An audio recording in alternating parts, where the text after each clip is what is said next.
Gente, sejam muito bem-vindos. Começando mais um Pode Medicar. Como vocês já sabem, Vavá está de licença, mas estou aqui para receber uma convidada muito especial, Juliana Rossoni. Obrigada pelo convite, é um prazer estar aqui. Ju, estou tão feliz de estar aqui. É nossa coproctologista. Vamos falar bastante hoje sobre a saúde do intestino, né? Isso aí. E aproveitando que estamos na campanha da prevenção do Março Azul. É isso, Ju? Isso aí. E aí, fala pra gente um pouquinho sobre essa campanha, Ju. É uma campanha de conscientização sobre a prevenção do câncer de intestino. Câncer de intestino, todo mundo sabe que tem aumentado muito a incidência a cada ano, né? Os números aumentam, sobretudo em pacientes mais jovens. É o segundo tipo de câncer mais comum em mulheres e homens, né? Só perde para o câncer de próstata e para o câncer de mama. E o terceiro que mais mata no Brasil. E é interessante atentar que esse tipo de câncer, 90% dos casos, são casos preveníveis. Que dá pra gente evitar, né? Exatamente, né? E a gente recomenda como medida principal de prevenção a realização da colonoscopia a partir dos 45 anos para a população geral. Para quem tem histórico familiar da doença ou algum outro risco, a recomendação ela é individualizada, né? Ela pode ser necessária ser iniciada antes. Além de outras medidas relacionadas a hábitos de vida, como prática regular de atividade física, combate à obesidade. A gente entende hoje que a obesidade é um fator de risco muito importante. Então, além da prática regular de atividade física, uma alimentação saudável, exatamente. Né? Não fumar. Isso aí, bebida alcoólica em quantidade moderada, né? São todos fatores de risco considerados ambientais que a gente consegue. E aí, aproveitando nesse gancho. E Ju, as pessoas têm muito preconceito, né, na questão do toque, né, de ir procurar o coproctologista. Então, pra gente começar, quando que a pessoa precisa procurar um médico e o que faz o coproctologista? Sim. Nós da coloproctologia, nós tratamos as doenças do intestino, reto e ânus. Então, todas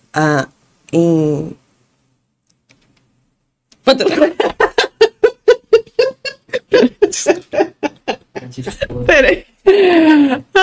Pode voltar nessa pergunta. Não, pode voltar? Não vai. Volta a resposta.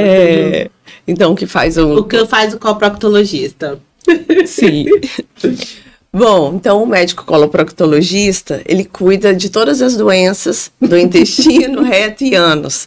E realmente existe um tabu, assim, um medo, o paciente chega com muito receio. Vergonha, fica com medo, né, do toque retal. Mas é muito importante que a gente quebre esse tabu. Sim. E toda queixa merece ser investigada, né? Então, assim, pacientes com alteração de hábito intestinal, diarreia, constipação, sangramento, dor anal, enfim, todas as questões relacionadas, né, ao intestino, reto e ânus merecem investigação.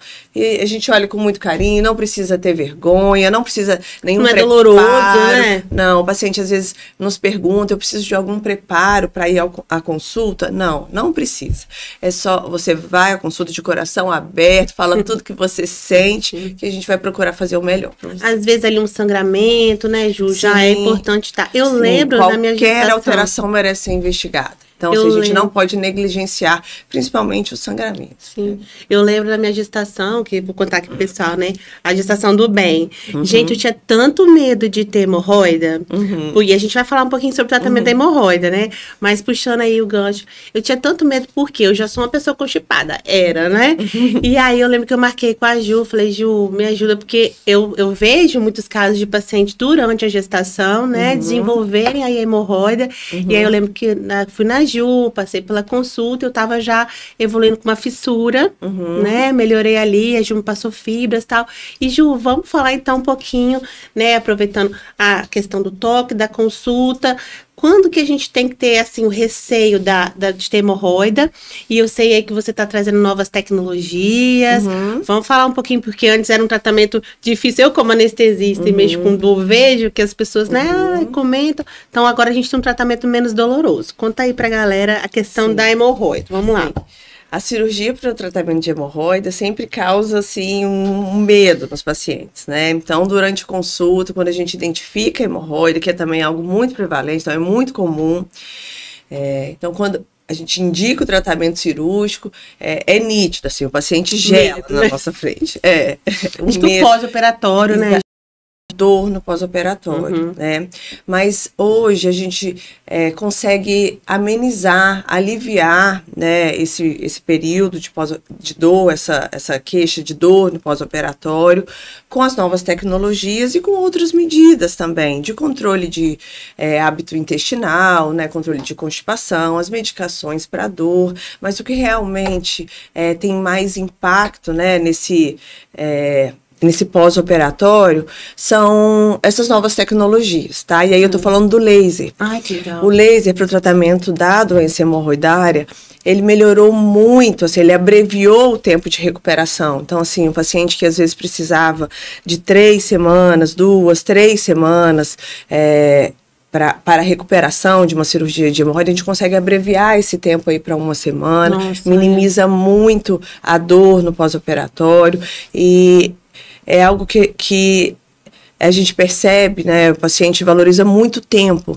né? Sim, hoje em dia é nossa moeda de troca, né? Vida corrida. Tempo, então, assim, o paciente não tem ele vai postergando aquele momento, né? Resolver aquele problema, pelo medo do tempo que vai ficar afastado, enfim. Então, a cirurgia, a hemorroidoplastia, a laser, ela entra nesse cenário para esse paciente que precisa de uma recuperação mais rápida, que é um pós-operatório mais tranquilo, com menos dor, e também melhora a parte estética, né? Aquele paciente que também se preocupa com o resultado estético. A gente sabe que o tratamento a laser, ele diminui a formação daqueles excessos de pele no pós-operatório, o famoso plicoma, que tanto incomoda aí a mulherada e todo mundo. Então, é mais um benefício dessa técnica. A laser. E, Ju, quando que a pessoa tem que desconfiar que ela está desenvolvendo uma doença hemorroidária? Porque tem gente que acha que é só apenas, né, quando aparece aquele botãozinho, que tem um carocinho. O que você recomenda? Olha, precisamos investigar, ou tem uma doença anal. Tem também o cisto pilonidal, que você comentou, né? Que a gente estava falando um pouquinho sobre isso. Também tem novas tecnologias. Sim, qualquer queixa, ela merece ser investigada. Então, eu costumo falar isso com os pacientes. Então, qualquer coisa que esteja fora do comum, que incomode, merece ser avaliado. Porque nem tudo que acontece na região anal é hemorroida.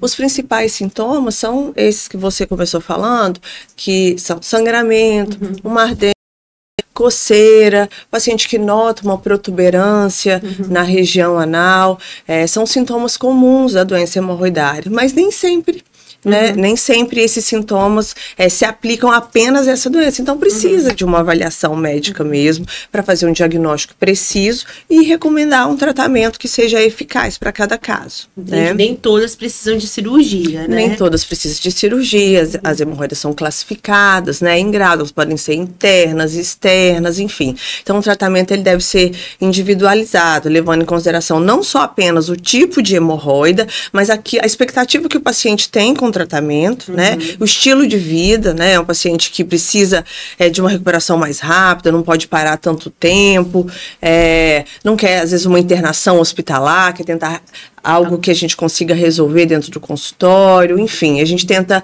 adequar, né, para aquele estilo de vida do paciente, né? Resolver o problema dentro das possibilidades que aquele paciente tem. Né? Tem. Entendi. E, Ju, por exemplo, no caso de um paciente que a gente estava falando sobre o plicoma, né? Foi o plicoma que a gente estava comentando, no cisto pilonidal. Sim. E aí, o que é o cisto? Explica aí pro pessoal o que é o cisto pilonidal, os tratamentos, as novas tecnologias. O cisto pilonidal é uma doença que acomete o tecido subcutâneo embaixo da pele ali, na região do cofrinho, vamos dizer assim, um pouquinho acima do ânus, né? Então, é muito comum em pacientes jovens, adolescentes jovens, adultos jovens, ele está associado à presença de pelos na região. Então, o que o paciente sente é um desconforto nessa região do cofrinho e muitas vezes um inchaço com drenagem de secreção purulenta, então tem pus, mau cheiros, episódios recorrentes, né, dessa situação. E Antigamente, né, o método tradicional, convencional de tratamento do cisto pilonidal era feito com corte mesmo da região, né? A gente precisava remover. Imagine que embaixo da pele formasse como se fosse um ninho de pelos, né? E o corpo, ele entende aquela presença do pelo embaixo da pele como um corpo estranho, induz uma reação inflamatória e ali é criado como se fosse uma casinha mesmo, um ninho. E nesse local, se infectado, né, então há produção de pus, coleções, né, inflamações, então recorrentes. Então o paciente tem desconforto naquela região, drena a secreção de maneira intermitente e o tratamento, ele é sempre cirúrgico. Tá? Então, a técnica convencional, como eu vinha falando, envolve toda a ressecção dessa casinha. Então, é uma técnica mais invasiva, né, que exige um pós-operatório mais cuidadoso, com curativos diários, né, 2 vezes ao dia. Um tempo de recuperação maior, que acabava prejudicando muito a recuperação, as atividades diárias desses pacientes, né, escola, trabalho, enfim. E hoje a gente consegue também contornar essa situação com a tecnologia, né, com laser de diodo. Então, hoje em dia a gente consegue fazer uma cirurgia para tratamento de cisto pilonidal com retorno às atividades em 1, 2 dias. Olha isso. Né, de 2 meses para 1, 2 dias. Então, abrevia muito esse tempo, assim, o paciente tem muito benefício. Né? Então, é mais uma ajuda aí que... E para resolver o problema, né? E resolver o problema. E Ju, me conta uma coisa, como assim história de botox na região anal? Explica aí pra gente isso aí. Essa é a reação da maioria das pessoas. Mas a toxina botulínica, ela nos ajuda muito no tratamento de várias doenças da região anal. Uma delas é a fissura. A fissura anal é algo assim que incomoda muito o paciente. O paciente ele já chega no consultório muito cansado daquela dor, daquela ferida que não melhora. Ela tem, na verdade, períodos de melhora e pior. Quando ele acha que melhorou, logo depois a fissura abre de novo, e insiste na pomada e trata de novo e tá sempre ali. Então, realmente é algo que para os pacientes é muito frustrante tratar. Né? Causa um sofrimento. Causa um sofrimento muito grande. A fissura anal crônica. E aí, uma boa alternativa de tratamento para esses casos por incrível que pareça, é a aplicação da toxina botulínica, mas nesses casos não tem objetivo, não tem ação estética, tá? O objetivo é controle de dor mesmo, porque imagine que a fissura anal seja um cortezinho ali na margem anal, então o paciente normalmente tem sangramento e muita dor. Essa dor induz o que a gente chama de hipertonia, a musculatura ao redor do ânus, ela fica mais tensa do que o normal, né? Essa hipertonia alimenta a dor, gera mais dor, a dor gera hipertonia, hipertonia gera dor, o paciente entra nesse ciclo e essa ferida ela não cicatriza. Então, para a gente tratar a fissura, a gente precisa bloquear a hipertonia. E é aí que a toxina botulínica entra. Legal. Ela entra promovendo o relaxamento dessas fibras, para que essa fissura, para tratamento de dor e para que essa fissura cicatrize. Legal. Então, hoje é um método muito eficaz para o tratamento de fissura. Legal. Tá? Aproveitando nosso... que a gente faz no consultório. Aproveitando nosso... Voltando aqui. E aí a paciente tem que fazer em quanto tempo essa aplicação? Não. É uma pergunta também frequente dos pacientes, né? Normalmente, uma aplicação é suficiente. Legal. Porque a gente precisa promover esse relaxamento. A toxina ela tem um tempo de ação, né? Tem a meia-vida. Então, que dura aí de 4 a 6 meses. Então, é dúvida frequente. Doutora, eu vou precisar reaplicar novamente? Não, a gente espera que o bloqueio, o relaxamento dessas fibras por esse período seja suficiente, né? Para o paciente melhorar a dor, cicatrizar a ferida, e aí a gente interrompe esse estímulo à hipertonia. Legal. Então, a gente espera que esse paciente não desenvolva hipertonia.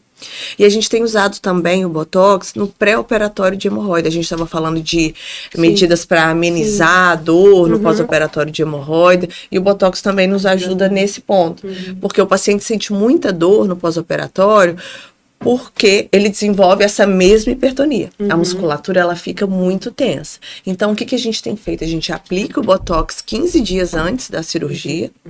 Ele atinge o seu efeito máximo com 15 dias, então tem que aplicar antes, não adianta aplicar no dia.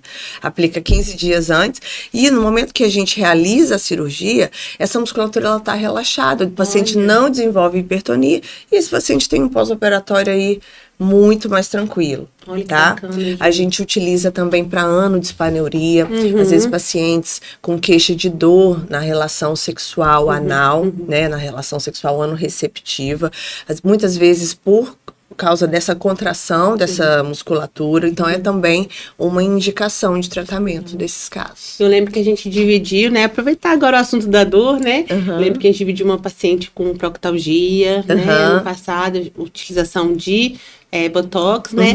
E entrando agora no âmbito da dor, Ju. Muito comum pacientes com fibromialgia terem síndrome do intestino irritável, né? Vamos falar um pouquinho dessa síndrome, Ju, do intestino irritável? E aí, como é que é o diagnóstico? Como é que a gente tem que ficar atento? Como é que funciona? Porque muita gente fala que é só emocional, não, né? Não é só emocional. Então, conta aí pra gente um pouquinho, tá, galera? Bom, o diagnóstico da síndrome do intestino irritável, gente, é um diagnóstico de exclusão.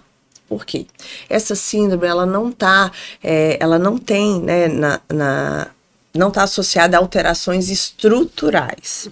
Mas os sintomas, eles são muito semelhantes aos de outras doenças com alterações estruturais. Então, o primeiro passo é realmente investigar esses sintomas e excluir outras doenças. Então, a gente precisa fazer uma avaliação completa desse paciente. Que seria uma colonoscopia para ver exames laboratoriais, marcadores inflamatórios, enfim, a gente individualiza de acordo com o paciente, né? Então, depois de feito toda aquela investigação inicial, realmente não identificada nenhuma lesão estrutural no intestino, né? A gente considera esse diagnóstico, tá? E a gente não pode negligenciar, tá cada dia mais frequente, a gente sabe que a gente não pode também só olhar para o intestino, né? O paciente com a síndrome do intestino irritável, geralmente ele vem acompanhado de outras doenças, como fibromialgia, quadros de ansiedade, depressão. Então, o tratamento, a gente faz realmente o tratamento direcionado ao intestino, mas é preciso ter atenção, assim, global para esse paciente. É um paciente que precisa de um acompanhamento psicológico, tratar adequadamente a dor crônica, né, as outras doenças de base, tá? E eles podem se apresentar com um padrão de constipação ou diarreia. Ou esse padrão ele também pode se alternar. Então, a gente entra com medidas que garantem, que melhoram a qualidade de vida desse paciente, né? Esse paciente ele deve também fazer um acompanhamento nutricional. Então, a gente entra com medicações antiespasmódicas para alívio de dor, entra com medidas para regular o hábito intestinal desse paciente. O que é o normal, Ju, do hábito intestinal, por exemplo? Para a pessoa ficar atenta, opa... Exemplo, eu tenho que ir no banheiro todo dia. Quantas vezes ao dia? Existe alguma coisa assim? Isso é variável, né? Então, assim, é considerado normal ir até 3 vezes ao dia, até uma vez a cada 3 vezes, a cada 3 dias. Assim, é mais importante, mais do que a frequência evacuatória, é mais importante a gente se atentar com a consistência das fezes, né? Se há ou não algum sintoma associado. O ideal é que o paciente não sinta dor, que a consistência das fezes seja pastosa, que não exija um esforço evacuatório intenso, que após cada evacuação o paciente se sinta que evacuou completamente, não fica com alívio, não fica com aquela sensação de evacuação incompleta. Então, esses fatores são mais importantes do que mais do que a frequência.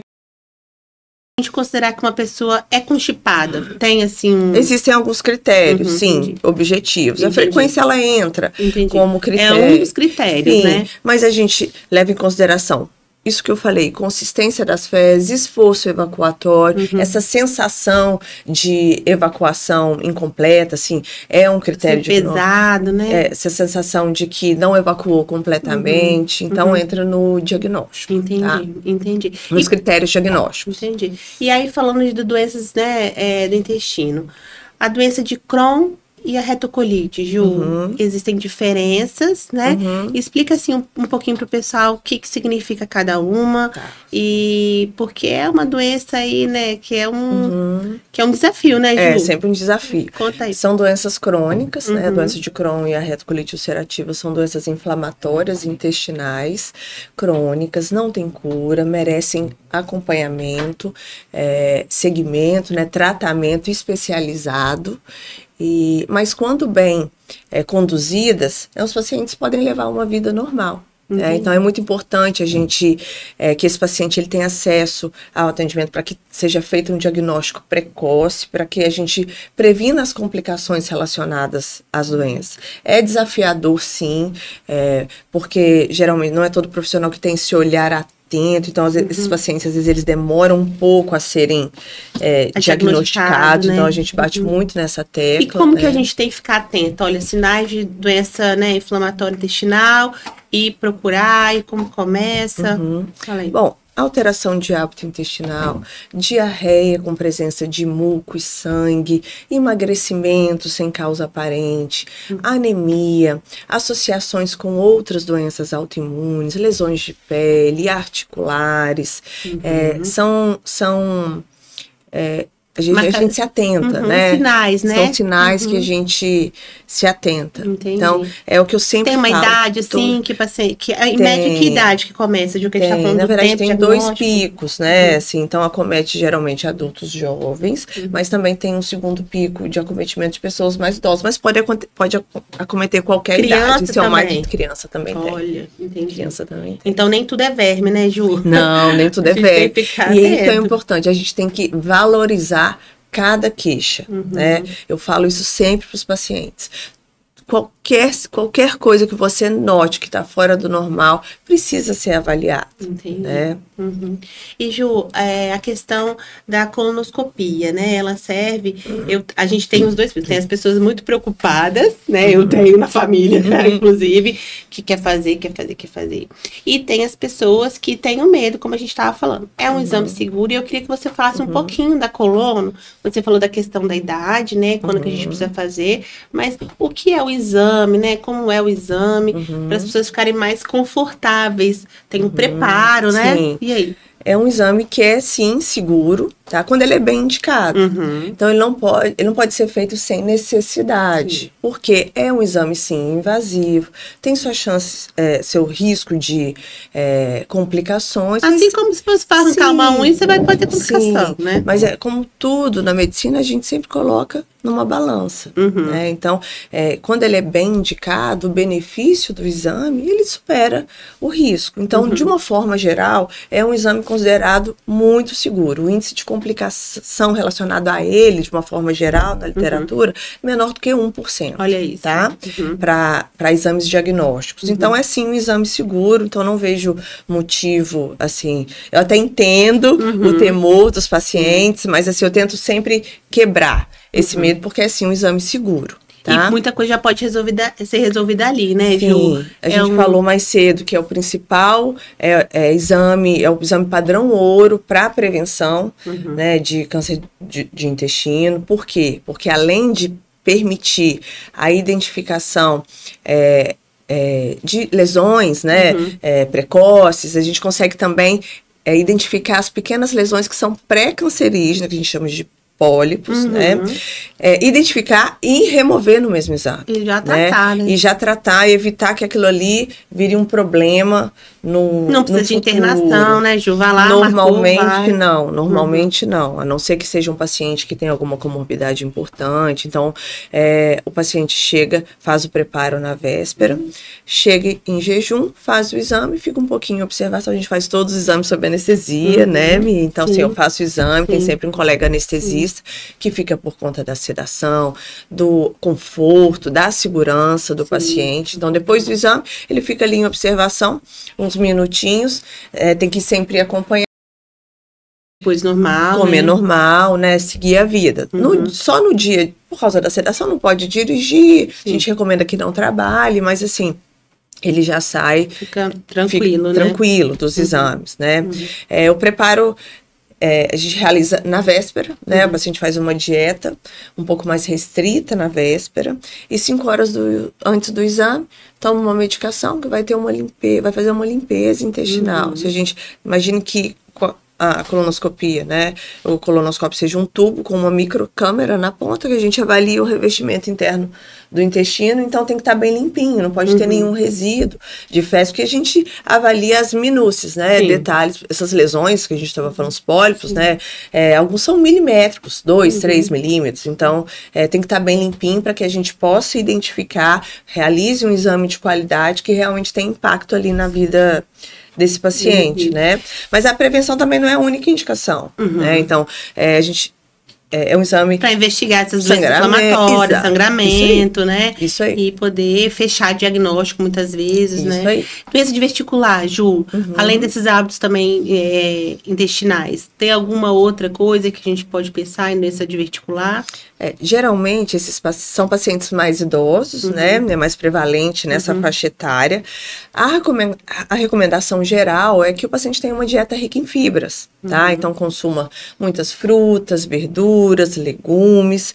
Uma menor parcela dos casos vai exigir algum tratamento específico, né? São pacientes que aí têm algum sintoma relacionado, porque na maioria das vezes os divertículos estão ali e não geram. Retinhos, né? Isso aí, tá? Sei, porque eu tô falando isso porque Dona Silvana lá em casa, né? Já passamos um susto, né, mãe? Com doença diverticular, ela teve diverticulite e tal. Sim, e aí a diverticulite é uma complicação, né, da diverticulose, que é a presença dos divertículos. Mas comendo direitinho, a gente... Isso aí, então assim, fora, né, dessa crise, a diverticulite, ela às vezes... a crise, isso né? Aí, a inflamação desses divertículos, ok? E aí ela pode ser... na maioria dos casos, ela é branda, tá? Ocorre ali a inflamação, que a gente consegue tratar apenas com medicação, e pronto. Então, de uma forma geral, os pacientes que têm diverticulose, a gente recomenda dieta rica em fibras. E aí, se evoluir para diverticulite, que é a inflamação, aí o tratamento é individualizado, de acordo, assim, com a gravidade. Sim. Tinha um professor meu quando eu fiz que falava assim, né? A mesma mão que prescreve o opioide tem que ser a mão que prescreve o laxante. É um efeito colateral. É um efeito colateral. Muito importante do opioide. Que a gente precisa prescrever. Então, às vezes, às vezes o paciente tem uma doença crônica e faz uso de um opioide, ou então passou por algum procedimento cirúrgico, enfim. Tem alguma indicação de utilização de opioide, a gente sabe que é um efeito colateral comum do uso dessa medicação, a constipação, então, às vezes, temporariamente a gente vai usar. Só que existem várias classes de laxantes. E a gente vai optar, individualizar, né? A gente sempre tenta optar por aquele que agride menos o intestino, que interfere menos com a microbiota intestinal do paciente, tá? No geral, nossa primeira escolha são os laxantes osmóticos. Tá? E aí, de nome comercial. Sim, que é paciente. Então, é o Movinglax, Peglax, né? São laxantes considerados seguros, mas não devem ser usados por conta própria. Né? Antes da gente chegar na fase do laxante, como eu falei aqui, tem um caminho a percorrer. Então, assim, na grande maioria das vezes, e aí falando em números, 80% dos casos de constipação intestinal a gente vai corrigir com essas medidas, antes de entrar na suplementação de fibra, que é água, fibra e atividade física. Então, assim, às vezes o paciente não tem tanta confiança assim no básico, mas o básico bem feito, ele funciona. É isso aí.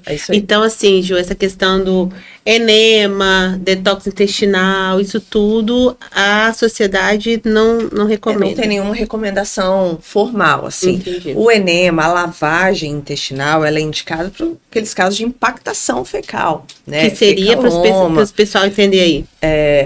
O que seria? Porque a gente já fez algumas... A gente precisou até levar para o centro cirúrgico, né, Ju? Eu já participei de alguns... Em casos extremos, né? Existem pacientes que as fezes vão permanecer muito tempo ali no intestino, vão ficando mais endurecidas, o paciente tem dificuldade em eliminar, e aí é o que a gente chama... causa ali o fecaloma, que é um acúmulo de fezes endurecidas. E às vezes vai precisar de uma ajuda, né?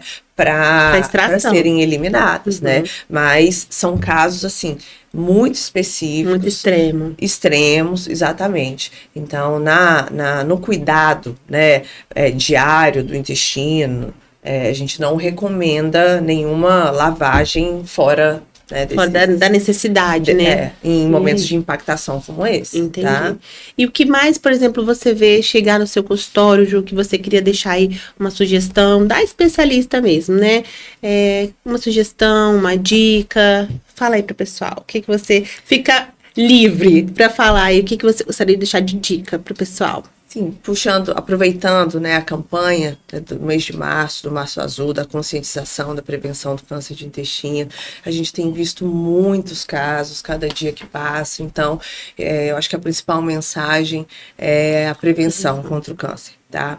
E aí a gente falou sobre a colonoscopia como um método padrão ouro, né, para exame, para prevenção, mas a gente não pode deixar de lado também os nossos hábitos. Sim. Então, comer melhor, evitar os industrializados, os ultraprocessados, praticar atividade física de forma regular, evitar o tabagismo, controle de peso, são medidas que vão ter impacto, né, vão diminuir a chance da ocorrência do câncer coloretal. E para quem tem 45 anos ou mais, independente de sintomas, tá bom? Não precisa ter sangramento, alteração de hábito intestinal. Nada. Então tá na hora de fazer a colonoscopia. De começar a fazer. Tá? E aí, a partir dos 45 anos, com que frequência essa pessoa tem que fazer, Gil? Vai depender dos achados do primeiro exame. Tá? Então, a gente recomenda, se realizou ali com 45 anos, não teve nenhuma alteração, nenhum pólipo, nada, né? Não tem nenhum fator de risco adicional, a gente pode repetir esse exame entre 5 até 10 anos, tá? Então, assim, precisa ser um exame de qualidade para que a gente consiga dar esse intervalo, mas eu recomendo em 5 anos. Entendi. Tá? Eu acho que é isso, Ju. Acho que ficou alguma coisa importante aí pra trás sobre qual próximo. Acho que é isso. Eu tenho uma dúvida sobre você. E aí, da onde que você resolveu fazer colprocto? Conta pra nós. Menina! Quem é a Ju? Então vamos lá. Quem é a Ju? Quem é a Ju e por que você resolveu fazer colprocto? Menina, quando eu resolvi que seria médica, eu já sabia que eu seria cirurgiã. Desde pequena? Pequena. Você queria saber? Então, assim, a cirurgia já era algo que você queria fazer. Que eu faria. Então, quando eu fui para Ribeirão fazer a residência de cirurgia geral. Então, fiz a residência e durante a residência a gente rodava em várias especialidades cirúrgicas. E eu era muito encantada, assim, com a cirurgia. Eu gostava eu ia passando em cada especialidade e todas eu tinha, quando acabava o estágio, aquele período, eu pensava, eu faria pediátrica, eu faria aparelho digestivo, nossa, eu faria uro, nossa, como era. Eu gostava de muitas, assim, eu ia passando, eu ia gostando. E aí, quando chegou a hora, né, de decidir, eu fui pensando assim mais racionalmente. E a Procto me encantou porque é uma especialidade que eu consigo unir várias atividades. Então, eu trabalho em centro cirúrgico, eu opero, cirurgia grande, pequena, eu faço exame, tem a colonoscopia, eu faço consultório, procedimentos em consultório. Então, eu acho que é uma especialidade, assim, muito ampla, sabe? Que me dá liberdade em transitar por vários ambientes. Então, acho que foi... Legal, isso que foi puxando você para esse caminho.